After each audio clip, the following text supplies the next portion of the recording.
Muy bien, ya está la clase. Ahora vamos a compartir.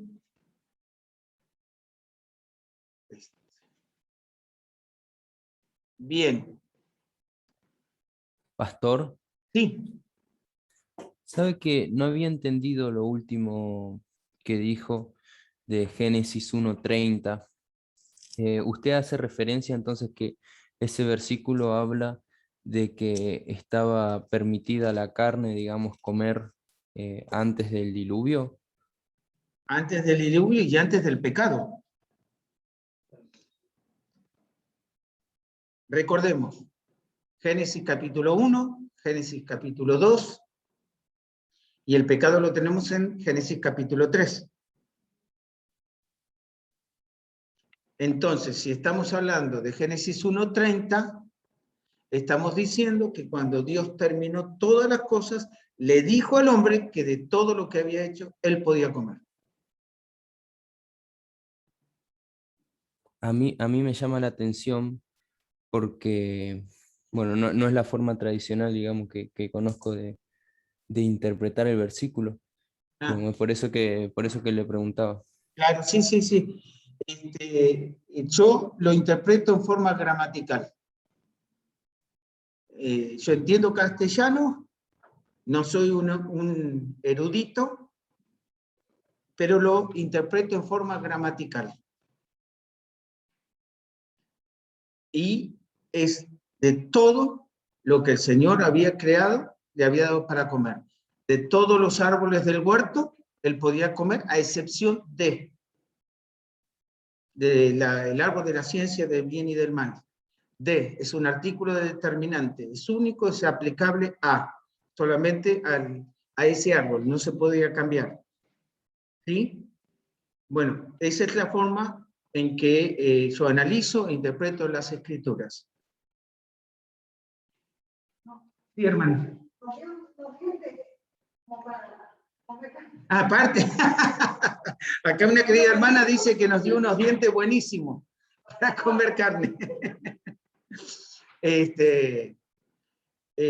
Bueno, no es el tema y no vamos a llegar en la materia, pero sí el Señor, en el tiempo de el Éxodo, el Señor allí recién emitió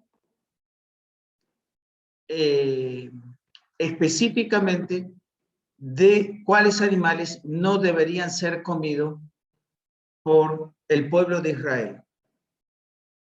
Y fue muy específico. Y eso hizo que, obedeciéndolo al Señor, ellos, durante todo su proceso que vivieron en el Éxodo, por los 38 años que tuvieron de derrotero, no tuvieron problemas físicos, a excepción de la muerte.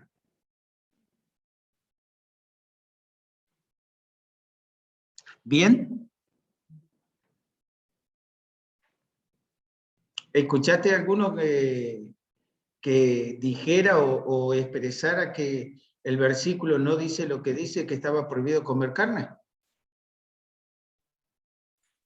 Sí, de hecho, todos los que he escuchado y asimilando, digamos, con otras versiones, interpretan este versículo a que, bueno, dice, por ejemplo, en la Reina Valera dice, y a toda bestia de la tierra, y a todas las aves de los cielos, y a todo lo que se arrastra sobre la tierra, en que hay vida, toda planta verde les será para comer. Sí. Vieron que dice, y a toda bestia de la tierra, no dice, y toda bestia de la tierra, Bueno, y pero todas las aves. en la gramática es que le está agregando a lo que dijo anteriormente. Esa es gramática. Entonces, lo que está diciendo, puso 1 IA más, puso 2 IA, no está haciendo un hecho, estos no, sino tendría otro término. Y además, toda la idea es una oración, y en el final es donde se expresa que será todo para comer. por lo menos es mi manera de interpretarlo de forma gramatical al texto.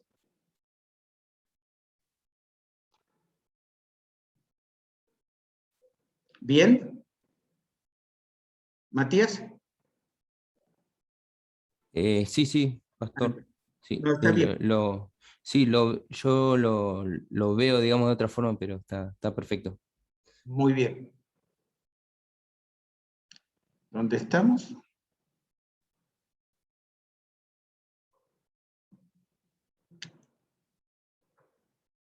Bueno, ahora vamos a este punto número 2. ¿Cómo pudo Noé meter todos estos animales en el arca? Bien.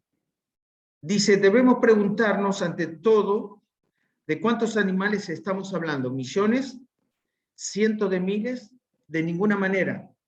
Uno de los principales taxónomos de Estados Unidos elaboró la siguiente lista de números de especies de animales según las estimaciones de la moderna taxonomía. Mamíferos, 3.500. Pájaros, 8.600. Reptiles y anfibios, 5.500. Insectos, 25.500. Teniendo en cuenta todas estas cifras, podemos razonablemente concluir que no fueron más de 35.000 animales vertebrados del tamaño promedio de una oveja los que entraron en el arca. Se ha estimado que en un tren moderno compuesto de 150 unidades de carga podrían caber fácilmente todos estos animales, pero el arca tenía la capacidad de 520 vagones de ferrocarril. Es decir, que había en el arca más espacio del necesario. Porque de allí es cuando salieron la famosa canción esa, un elefante se balanceaba sobre una tela de araña, ¿no? Y como viera que resistía, llamó a un camarada. Vamos con él. Bueno, estamos hablando de que estaban los animales grandes. Hoy la hermana Silvia decía que se había encontrado con una jirafa de Noé, ¿me dijiste? No, las jirafas, los animales domésticos. ¿Mm? Y ya ellos sabían la diferencia. Había animales domésticos a los cuales Adán le había puesto el nombre en forma directa, o sea, lo que nosotros llamamos vaca, vaca, toro, toro, el caballo, la oveja, el ovejo, a ver, el chancho, el cerdo, bueno, todo lo que nosotros llamamos como domésticos. Ya sé que las damas se dicen sus esposos, cosas así, pero no. Eso no entra en la lista. Esa es la diferencia que había y los animales que estaban, por ejemplo, los del agua no subieron. No necesitaban estar en ese tiempo. Por eso después encontramos que Job está hablando y Dios enfatiza sobre uno que era marino, el Leviatán.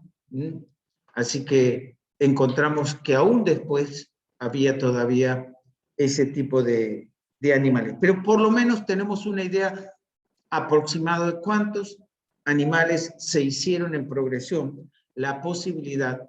Y esto es algo actualizado, o sea, con los animales de hoy en día que tenemos. Número 3, otra pregunta interesante. ¿Cómo pudo Noé alimentar a todos estos animales durante un año? Eso sería un interesante estudio también. Por ejemplo, saber cuánto tiempo tuvo Noé en el arca. Es un estudio bastante detallado. Por ejemplo, yo soy bueno con ustedes, no se los voy a dar, pero a mí me tocó hacerlo, así que cuando nosotros estudiamos nos mandaron a hacerlo. Pero es un estudio bastante interesante. Ahora, ¿Cómo pasó eso? Nuestro texto, a ver si vamos bien.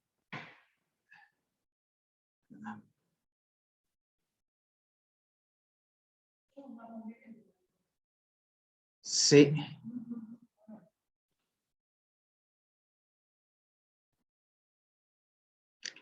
No lo puede ver acá.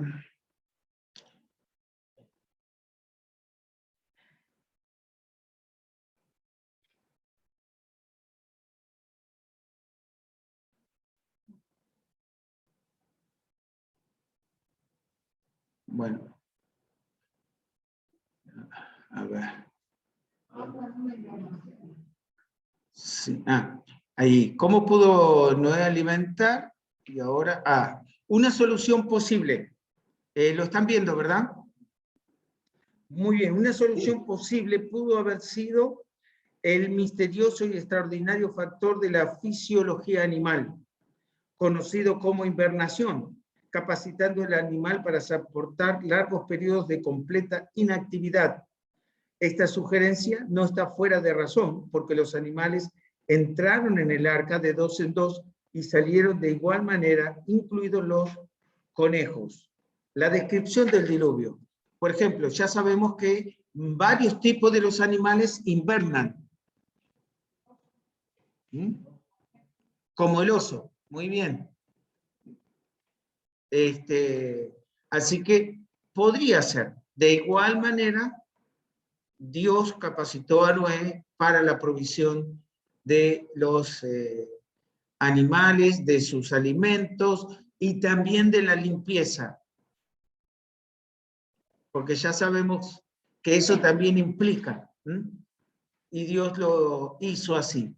Muy bien. El punto de la descripción del diluvio. Llovió por 40 días seguidos. 40 días y 40 noches. Según el versículo 17. Número 2. Subieron las aguas hasta que las montañas fueron cubiertas. Versículos 18 al 20. Número 3. Murió toda carne. Versículo 21 al 23. Así que, ¿cuántos se acuerdan el Himalaya? La altura del Himalaya, por ejemplo.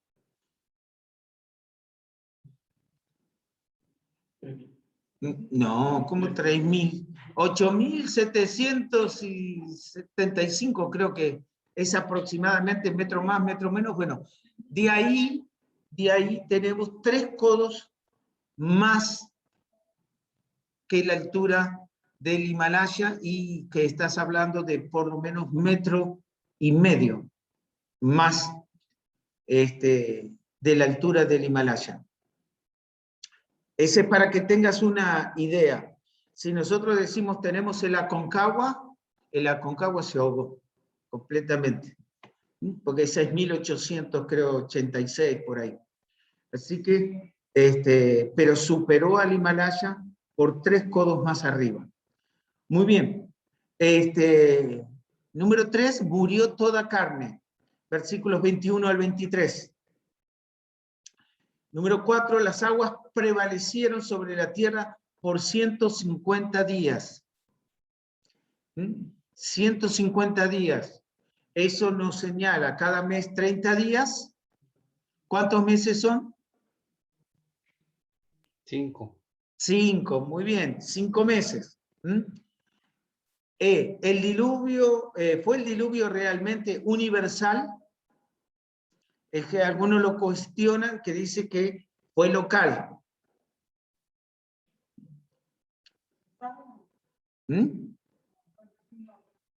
Es una pregunta. Muy bien, número 1, la necesidad del arca. 2, la amplia distribución del hombre antes del diluvio. Y el punto 3,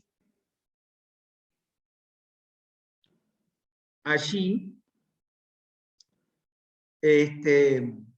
dice la comparación entre el histórico juicio del diluvio y el juicio venidero mediante el fuego.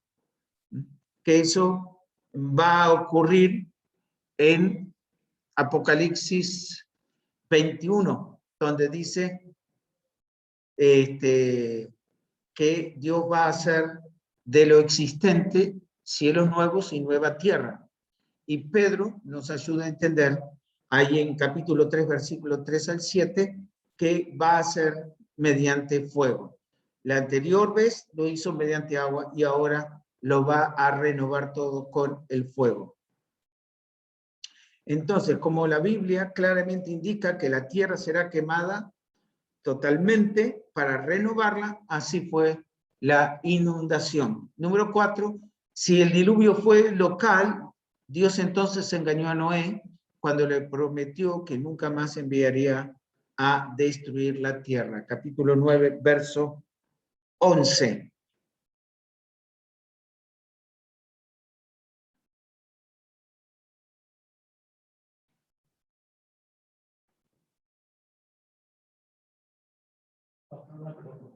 Sí, dime. Exactamente.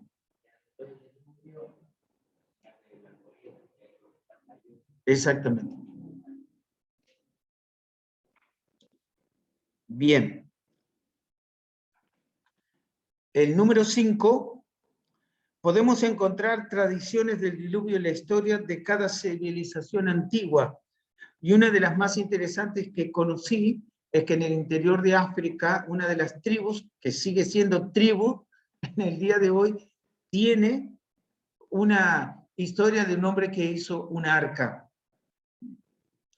Y estamos hablando que eso fue descubierto en el siglo pasado. 6, se han encontrado fósiles marinos en la cima de las montañas. Eso me gusta. Yo descubrí en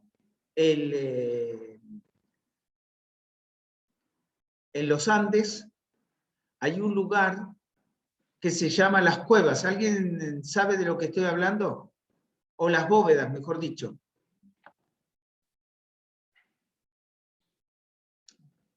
Las bóvedas. ¿Alguien sabe lo que estoy hablando? No. Bueno, ese es uno de los lugares donde San Martín hizo campamento. Está cerca del Valle de Uspallata, en el cruce hacia Chile. Allí uno se puede sentar en lo que fue como si fuera unos muros, y bajo mis piernas, yo estaba con mi esposa y le digo, mira, había un caracol incrustado en aquel lugar. Y uno podía ver en los Andes en varias partes eso, pero yo vi ese específicamente. Así que eso es verdad. Fósiles marinos en la cima de las montañas. Número 7, los cementerios de animales fosilizados en todo el mundo. 8, evidencias de cuerpos acuáticos en áreas desérticas conocidas hoy. 9, evidencias de recientes y drásticas subidas en el nivel de agua del mar. Número 10, el suceso universal de ríos en valles demasiado grandes para el sistema presente. Así que cuando nosotros notamos eso, podemos observar todas las evidencias que encontramos de el diluvio. Ahora, esto es algo muy interesante, los cementerios de animales fosilizados en todo el mundo. Saben que en nuestra Patagonia se han encontrado muchos huesos de animales que algunos dicen que son de los famosos animales de la era paleontológica. ¿Sí?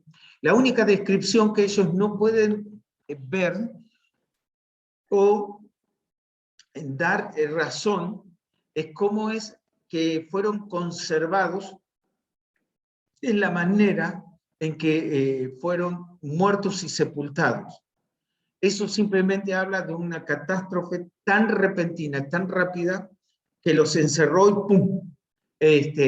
Y allí quedaron sepultados. Las evidencias muestran eso, que la única catástrofe que es mencionada de alguna manera es el diluvio. Porque si hubiera sido en forma natural, se deshace el cuerpo. Por el sol, hubiera quedado la intemperie y todas esas cosas. Pero se han conservado por esa razón. Estuve en Estados Unidos, en ¿cómo le llaman? No era el nombre del laboratorio, pero bueno, no sé, no puedo recordar el primer nombre, pero era acerca de la creación. Y ahí había varias cosas interesantes, y tengo fotos que tomé. Por ejemplo, ellos tenían en forma natural la cabeza de lo que llaman el famoso tiranosaurio Rex. Tengo fotos. La cabecita nos podría tragar a nosotros tranquilamente y sin en un solo copo. Ahí cerca de ese lugar habían encontrado la huella de alguien, de un animal grande y ser humano en el mismo plano, en uno de los ríos que se secan y se preservan. Y ellos habían hecho un sistema de una cápsula de 3 compartimientos que en el último compartimiento recrearon el ambiente antes del diluvio. O sea, con oxígeno totalmente limpio, y hicieron demostración de plantas puestas allí, cómo crecían más rápido. Los peces eran mucho más grandes. ¿Alguien conoce la palometa o cómo es que le decimos nosotros? Ese que se come todo cuando ve sangre. La piraña, eso. Exactamente. Bueno, normalmente algo grande sería 20 centímetros. Bueno, lo que ellos tenían en la pecera era así. Y tengo fotos, ¿no? No es que uno diga, ¿qué estás haciendo? Bueno, les digo, el director había sido pastor de una iglesia en Houston, y la mayoría de todos sus asistentes y los miembros de esa iglesia habían sido astronautas y todos los que tenían que ver con el espacio, y ellos fueron los que le dieron para hacer toda la forma y recrear esa atmósfera.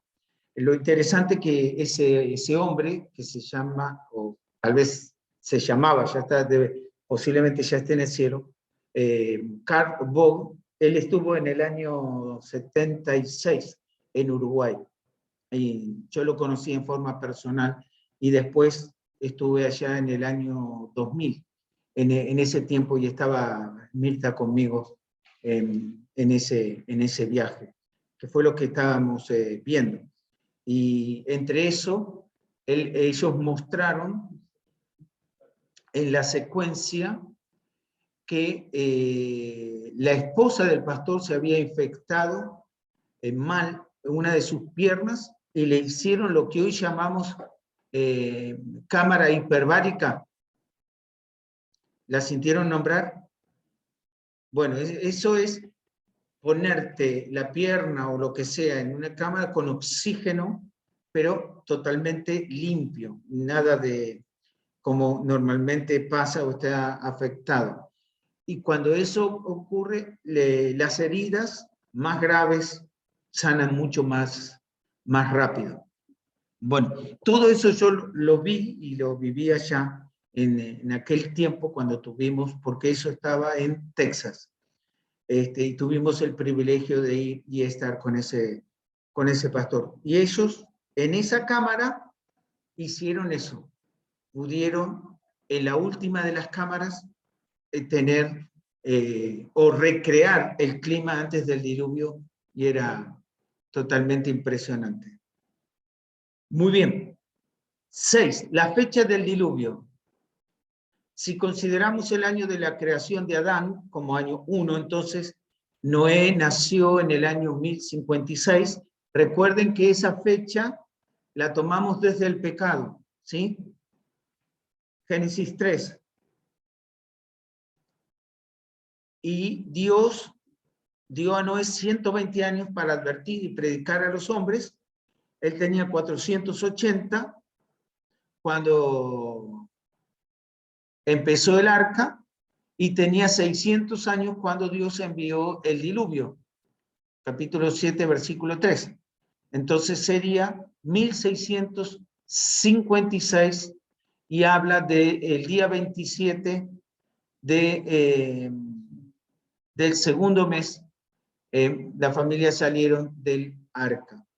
Así que más de año y 2 meses que estuvieron en el arca.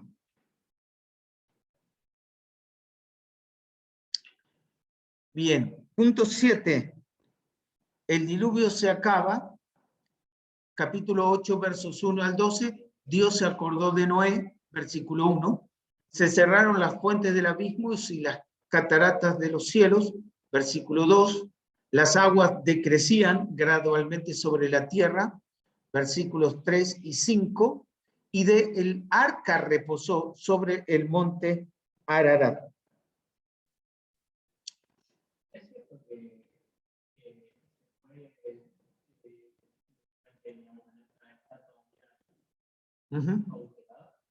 Sí. ¿Saben dónde están los montes Ararat?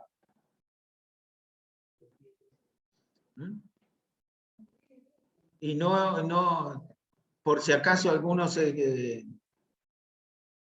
vieron a Titanes en el ring y había un tal Ararat que peleaba. No era ese, por las dudas. ¿En Turquía puede ser? ¿Cómo? ¿En Turquía puede ser que estén? Bueno, Asia Menor, donde estaban las 7 iglesias de Apocalipsis, ese en un tiempo fue Armenia, en otro tiempo fue Asia Menor, que era el término que le había dado el Imperio Romano. Ahora todo eso tomado por los turcos. El mar Caspio, allí se encontraba entonces los montes Ararat, y el norte es Rusia. Hay 2 maneras de poder subir, o por el lado turco o por el lado de los rusos. Los rusos permitieron varias subidas, según declara este ingeniero que subió y estuvo 14 veces, Gamarra. Miren, no les traigo el libro porque lo presté y nunca más me lo devolvieron. Fue como el arca, lo hicieron desaparecer.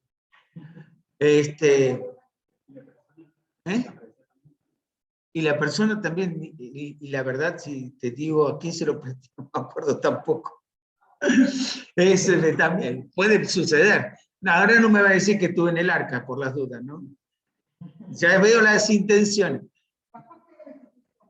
Bueno, los rusos prohibieron las subidas al monte Ararat, y los turcos decían o expresaban que ellos todavía mantenían la tumba de Noé, que cuando desciende hacia el lado de lo que hoy es Turquía. Pero con los nuevos gobiernos no dejaron jamás subir al monte Ararat en busca del arca.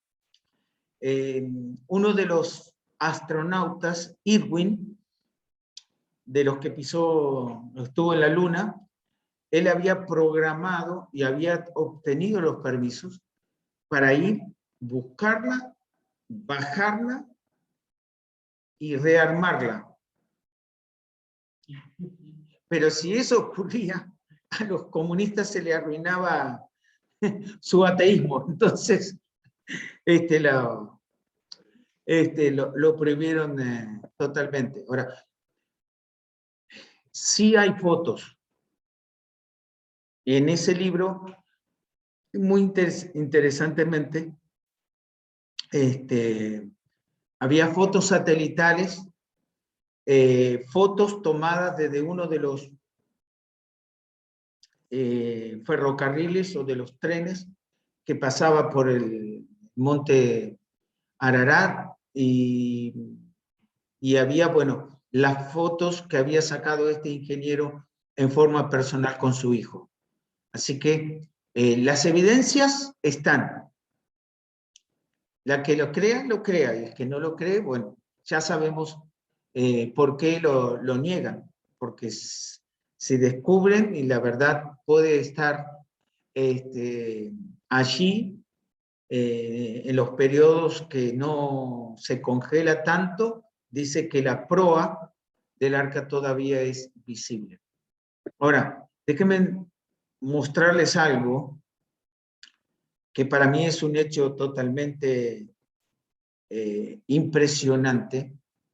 Las aguas corren normalmente hacia el sur. Si más o menos recordamos algo, nosotros tenemos que el arca fue construida en lo que es Mesopotamia asiática, que era el desarrollo y era la tierra de Sem. Bien, por esa razón hablamos de eso. Ahora, todas las aguas crecieron de tal manera que el arca, en vez de descender hacia el sur, se dirige hacia el norte. Si tuviera el mapa se los mostraría, pero no podemos. Se dirige hacia el norte. ¿Me siguen? Y después, cuando las aguas comienzan a descender, entonces dice que desciende sobre los montes Ararat.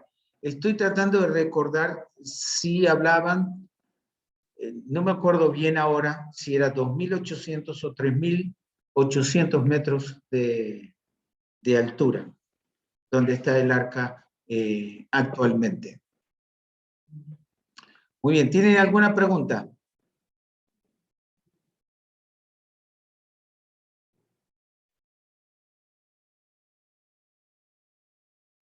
Pastor, ese lugar donde estuvo en Estados Unidos puede ser el río Paluxy.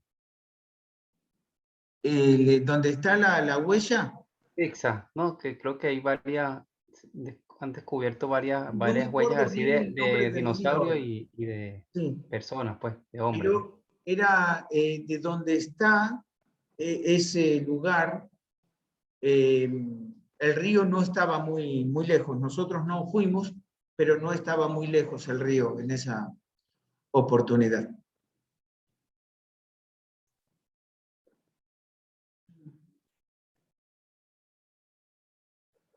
Pero puede ser que sea ese río. No puedo afirmarte que así sea porque no recuerdo ahora el nombre.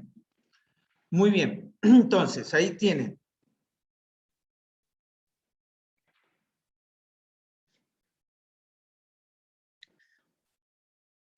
El monte Ararat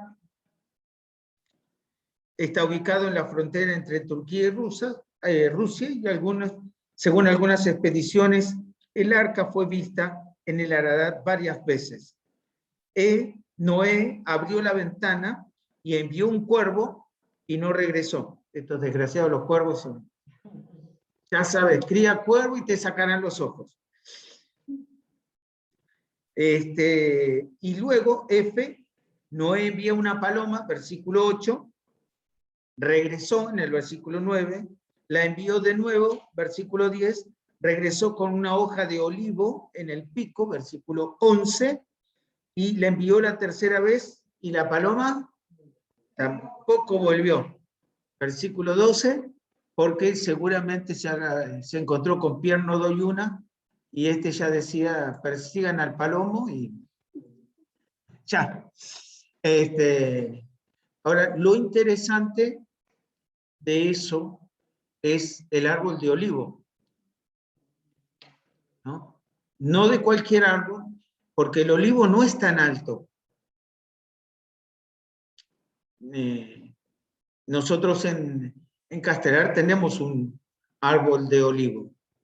No es tan alto. O sea, posiblemente 4 metros, 5 metros, depende de cómo uno lo pueda dejar crecer.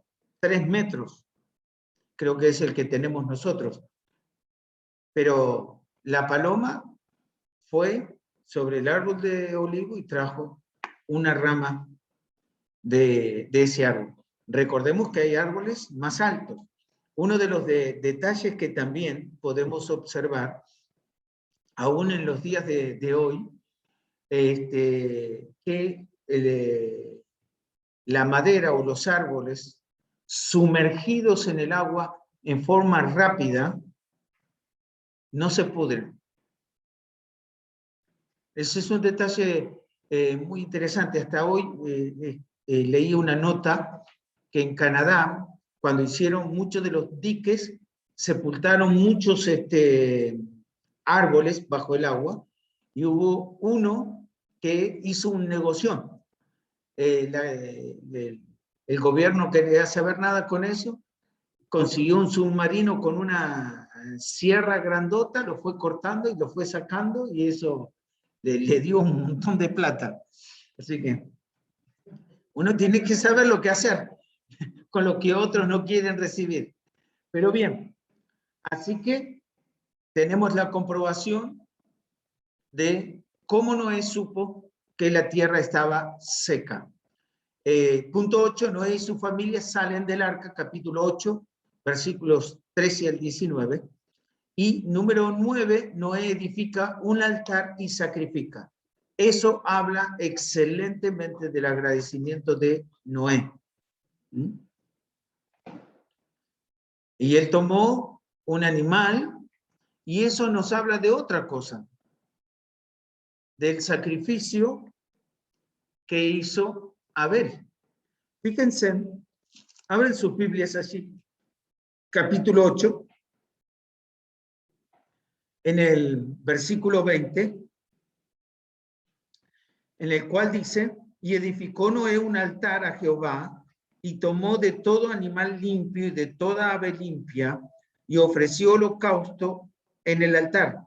Y percibió Jehová olor grato, y dijo Jehová en su corazón: no volveré más a maldecir la tierra por causa del hombre, porque el intento del corazón del hombre es malo desde su juventud, ni volveré más a destruir todo ser viviente, como he hecho.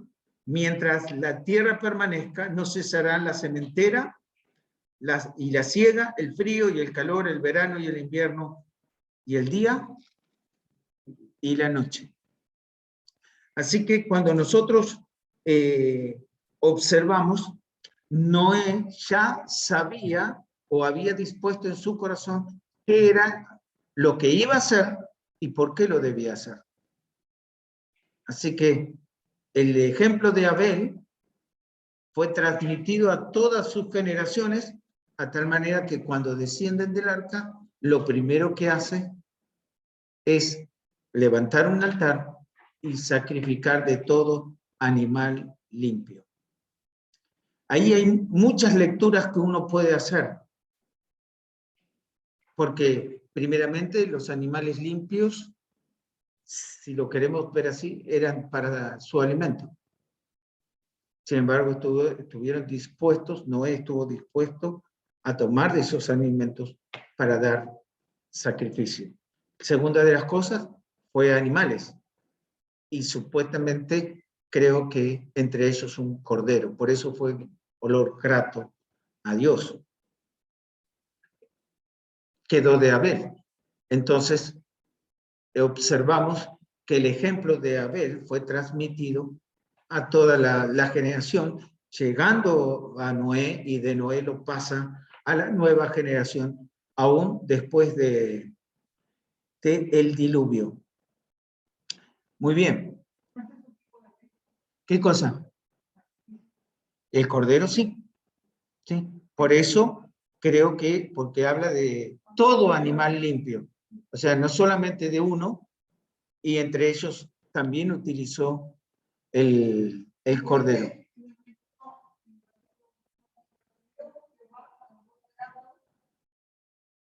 Sí.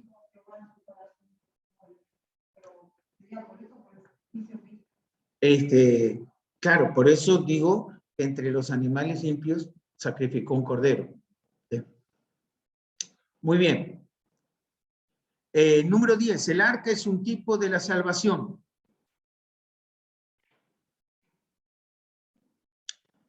A, fue planeado por Dios y no por el hombre, porque fue Dios quien le dio todo cómo debía ser a Noé. B, había una sola manera de ser salvo y era por medio del arca, como Cristo. C, había una sola puerta en el arca. Cristo es la única puerta. Así que ya vemos que no hay varias puertas como algunos inventan. D, el arca fue hecha de madera. Cristo fue hecho carne y la madera representaba su humanidad aún en el tabernáculo. Si alguien quiere hacer comparaciones, en el tabernáculo era madera de acacia y el mobiliario tenía la parte de madera que hablaba de la humanidad de Cristo y luego era revestida con oro que hablaba de su deidad. F, el arca les salvó del juicio. Cristo nos salva del juicio venidero. G, la resurrección. El diluvio sepultó al mundo antiguo, pero resucitó a Noé a una nueva vida.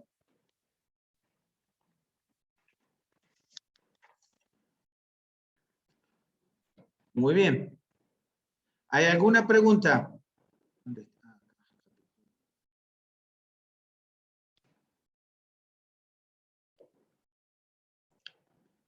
Capítulo 9, el segundo pacto entre Dios y Noé.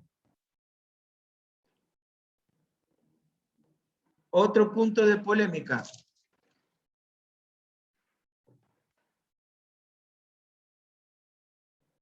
El pecado de Noé y la maldición sobre Cam. Muy bien. Este lo encontramos en capítulo 9, versículos 1 al 17. Primero tenemos el segundo pacto entre Dios y Noé. La palabra pacto, berit, quiere decir cortar. Esto se refiere a los sacrificios ofrecidos por sangre por medio de Noé. Dios hizo un pacto con toda la humanidad. La base del antiguo pacto era la sangre derramada por sacrificios. La base del nuevo pacto es la sangre derramada por Cristo. Los términos del pacto. 1. La responsabilidad de llenar la tierra. Nuevamente se da la orden de fructificados y multiplicados.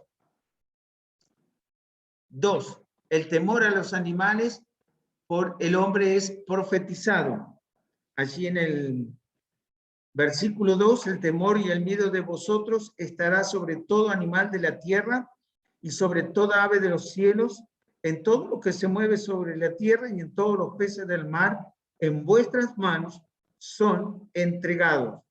Todo lo que se mueve os será para mantenimiento, así como las legumbres y plantas verdes, os lo he dado todo. Pero carne con su vida, que es su sangre, no comeréis.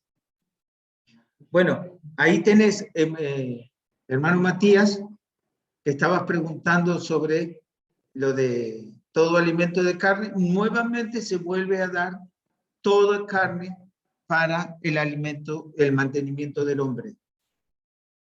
No sé cómo estás viendo ese texto, pero aquí en el nuevo pacto con Noé se incluye nuevamente el alimento de los animales para el hombre.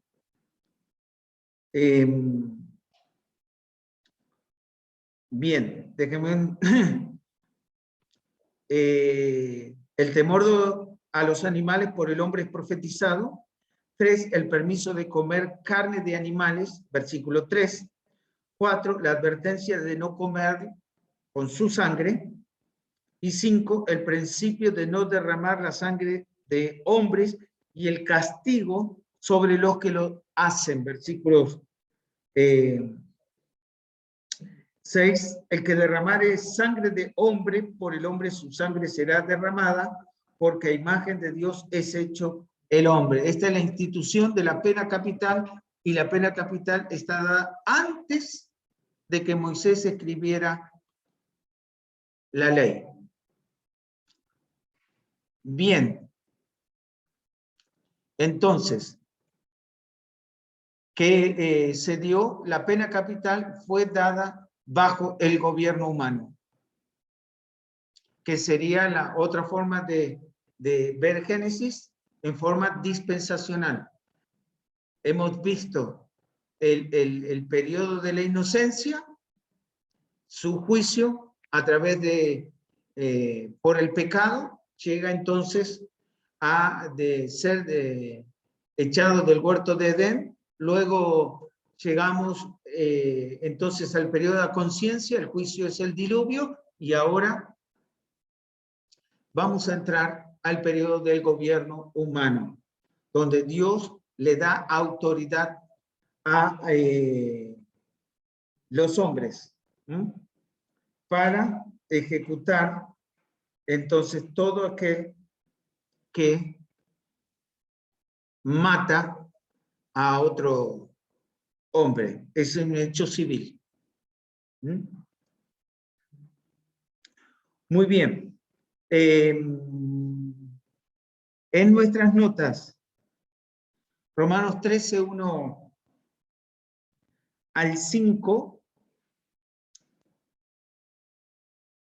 que nos habla de la autoridad que Dios dio a los gobiernos. Nota, la pena de muerte. ¿Está de acuerdo Dios con la pena de muerte? Por ejemplo, la ley de Moisés la demandó en los casos de homicidio. Levítico capítulo 24, verso 17, Deuteronomio 19, 11 al 13.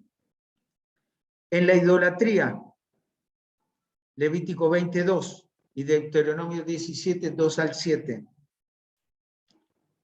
En la brujería, Levítico 20, 27. Adulterio, Levítico 20, 10. Eso nos enseña por qué Jesús no hizo apedrear a la mujer. Se recuerdan que algunas dicen, Dios está de acuerdo con la prostitución, y no tiene nada que ver. Cuando le trajeron a la mujer sola. Levítico dice que tenía que traer a ambos, no a una sola, a ambos. Por eso le dijo, si alguno está sin pecado, tire la primera piedra. Todos se dieron cuenta que no trajeron al hombre. Ellos le dijeron, la pescamos en el mismo acto. Bueno, los que entendemos el acto sabemos que no se puede pescarlo a alguien en el mismo acto si no hay dos. Muy bien. Eso nos hace aprender a estudiar un poco mejor las escrituras antes de, como algunos hablan o dicen. Homosexualidad. Levítico 20:13. Esto no lo digan a nadie porque hoy en día. En la bestialidad, es hombres con animales. Levítico 20, versículos 15 al 16. Violación. Deuteronomio 22, 25 al 27. En el caso de violación, el hombre debía ser apedreado. Incesto. Cuando estamos hablando de que una parte es los padres. familiares directos, ¿sí? Padres con sus hijas o hijos con sus madres. Y también blasfemia, que era por lo cual querían ejecutar al Señor Jesucristo, por blasfemia. Muy bien. En Génesis 4:15, Dios permitió que la mano del hombre ejecutara la pena de muerte. Génesis 9, versículos 5 y 6. Dios le dio permiso al gobierno para ejecutar la pena de muerte. La promesa de Dios para no destruir la tierra por medio de un diluvio, lo encontramos en los versículos 9 al 17. Y punto B, los 7 pactos entre Dios y el hombre.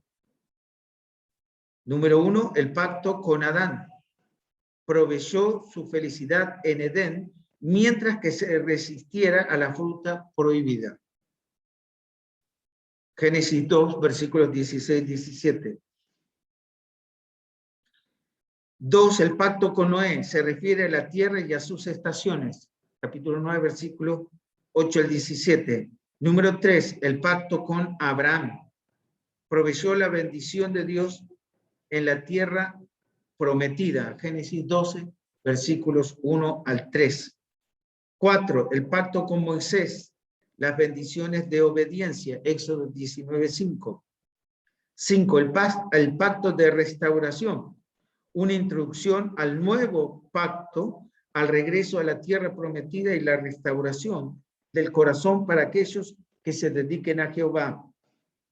Deuteronomio 30, versículos 3 al 10. Número 6, el pacto con David y la promesa de que el Mesías vendría de su linaje.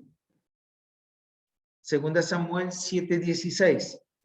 Y el séptimo, el nuevo pacto, el milenio y el reino de Cristo, el Mesías, Jeremías 31, versículos 31 al 34, los creyentes de hoy disfrutan de una parte de este pacto. Bien, ¿hay alguna pregunta?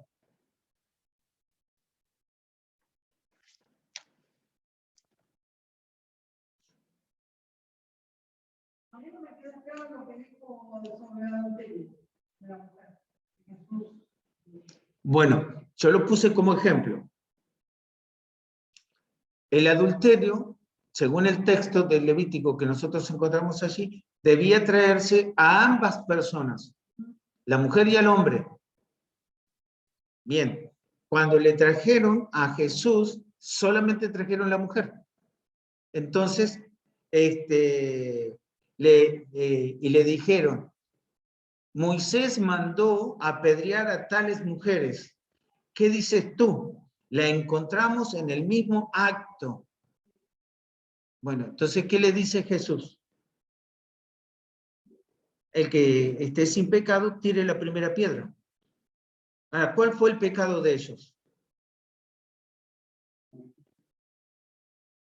O sea, si le encontraron el mismo acto, ¿dónde está el hombre? Tenía que haber traído a los dos. Por eso Jesús le dice, ni yo te condeno, no peques más. Entonces, no es que Jesús estaba de acuerdo con el adulterio o la prostitución. El Señor le dijo, no peques más. Lo que está diciendo es que como no trajeron a los dos conforme a la ley,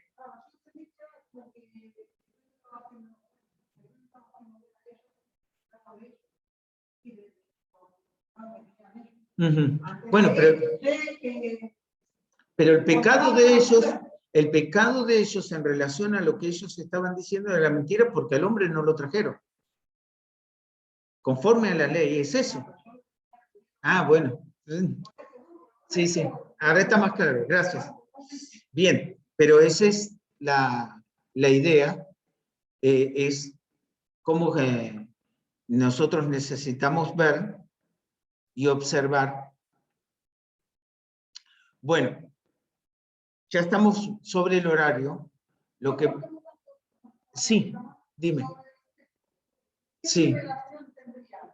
El padre con su hija, el hijo con su madre.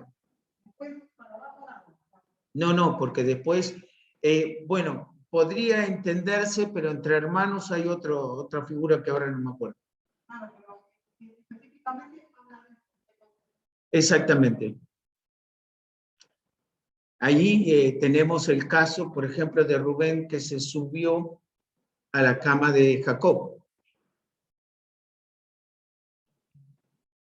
para que uno pueda tener una idea. Bueno, sí.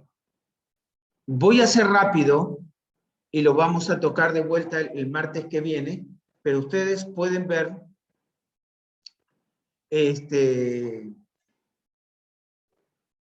leer el texto y lo analizamos un poco, Dios mediante el martes que viene. ¿Está bien? Solamente lo voy a leer, les voy a explicar algunas cositas rápidas y ustedes lo leen el texto detenidamente y lo aplicamos el próximo martes. Es el pecado de Noé y la maldición sobre Canaán. Capítulo 9, versículo 18 al 29. Bueno, los hijos de Noé, Sem, Can y Jafet. El pecado de Noé, dejó picar las uvas, tomó vino y se emborrachó. Eso es la embriaguez, número 1. Proverbios 21, Isaías 5, 22. Proverbios 21, no mires el vino cuando rojea, porque como áspid morderá. ¿Sí? La desnudez. Lamentaciones 4:21, Habacuc 2:15, nos pueden enseñar o mostrar, y aún en el libro de Levítico, capítulo 32, puede ver que la desnudez está hablando específicamente de la relación sexual. Ahora, la maldición sobre Cam. En el texto, yo solamente voy a mostrar por qué lo que entiendo en forma gramatical y por qué la maldición es tan severa sobre Cam. Dice, y Cam, versículo 22, padre de Canaán, vio la desnudez de su padre y le dijo a sus 2 hermanos que estaban afuera. Entonces Sem y Jafet tomaron la ropa y la pusieron sobre sus propios hombros, andando hacia atrás, cubrieron la desnudez de su padre, teniendo vueltos sus rostros, y así no vieron la desnudez, la desnudez de su padre, y despertó Noé de su embriaguez, y supo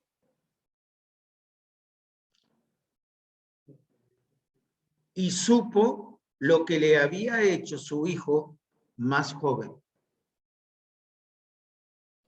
En forma gramatical, ahí tiene que ser, no es simplemente ver, sino algo que le hizo en forma personal. ¿Lees igual que yo, Cristian? Lo que le había hecho. No dice que lo vio desnudo. Sí. Lo que le había hecho, esa es una acción. Ver no significa una acción. Ahí está mostrando un hecho, algo que le hizo, y por eso lo maldijo. Y lo primero que le dijo, maldito sea Canaán. Ahora, fíjense qué nombre utilizó, no le dijo Cam, sino Canaán. Y dijo más que siervo de siervos será a sus hermanos. Y además de eso, dijo, bendito por Jehová mi Dios sea Sem, y sea Canaán su siervo, engrandezca Dios a Jafet, y habite en la tierra de Canaán, y sea Canaán su siervo. Y vivió después del diluvio 350 años, y fueron todos los días de Noé 950 años y murió. Ahora, ahí es donde uno debe detenerse y decidir. Personalmente, ¿qué es lo que entiende en el texto?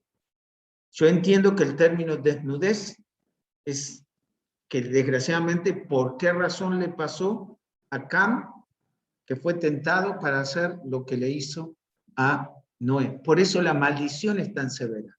Por eso hoy en día, aún en el tiempo de hoy, esta profecía de maldición se aplica en el tiempo de hoy. Por ejemplo, Jafet, la raza europea de donde mayormente nosotros descendemos, está sobre aún la parte de África, que es parte de la tierra que pobló Canaán, y Sem, que es la parte de Asia. Ambos tienen a Canaán como siervos. Recién hoy, en los últimos años, comienzan a destacarse en los deportes. Así que estamos observando que la maldición se aplica aún hasta el día de hoy. Entonces, no se sabe exactamente lo que le hizo Can a su padre. Sin duda deshonró a su padre. Ese es otro término que se utiliza. Ahí está, por el hecho de la desnudez de Noé delante de sus hermanos. De la profecía sobre los hijos, los 3 hijos, Sem, de él descendieron los hebreos, los judíos son bendecidos por Dios. Jafet, de él descendieron la descendencia de los gentiles, raza caucásica y oriental. Y Cam, de él descendieron los cananeos, también raza africana. Uno de los nombres de los hijos de Cam es Cus, que significa negro, ¿no? Ese es lo que uno puede observar hasta el día de hoy. Bueno, ¿hay alguna pregunta? Sí. Es hasta el capítulo 9. Por ejemplo, una de las preguntas, ¿cuántas ventanas tenía el arca de Noé? Ah, muy bien, muy bien. Excelente. Muy bien, ¿hay alguna pregunta? Rápida. ¿Los dejé planchados, anonadados, petrificados? El cerebro hace... Una pregunta Sí, Luciano. es sobre un trabajo que está en los requisitos. Creo que se llama sobre hacer un resumen sobre un video Sí, bueno. titulado El mundo que pereció. El Eso, video no lo encontramos. Entonces, el trabajo práctico es el que yo les estoy dando. Sí, listo, listo. no tengo la menor idea. Porque no me acuerdo. Yo di esta clase en el 2017 y no me acuerdo del video. Ya sé, no digas nada. Noé no tenía computadora, por las dudas. Es el que les di.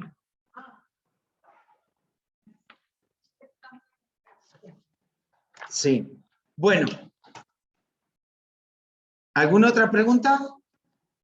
El martes que viene, si tienen preguntas, bueno, comenzamos desde esto. Recuerden entonces que tenemos clase y luego yo les envío la prueba. Ustedes la toman entre el miércoles y el viernes, pero antes del viernes tiene que enviármela a mi correo. Bien, recuerden los matrimonios, todo muy lindo, pero ese día peleados. Lejos. Bien, Matías, ¿estás? Matías, ¿vos? Como dicen los uruguayos, ¿vos estás? No. Muy bien. Luciano. Sí, Bueno, despídenos en Presente. oración, por favor. bueno, oremos. Señor, gracias por este día, gracias Padre por la clase, gracias Señor por el tiempo del pastor, su dedicación al poder transmitir la materia. Ayúdanos Padre a no solamente conocer, sino también aplicar los conocimientos de nuestra vida en el día a día. Gracias Padre por el día de hoy. Te pido Señor que esté guardando y cuidando a los chicos que están regresando a su hogar y dan un buen descanso. En nombre del Señor Jesús te agradezco. Amén. Amén. Muy bien. Dios les bendiga. Muy buenas noches. Chao, buenas noches. Chao. Bendiciones, hermano. Bien. Ahora, ¿cómo voy? ¿Acá? Noches. ¿Ahí? ¿Seguro, no? No estoy haciendo lío, ¿no? Buenas noches. Muy buenas noches, buenas noches. ¿Cuál? Ah, acá.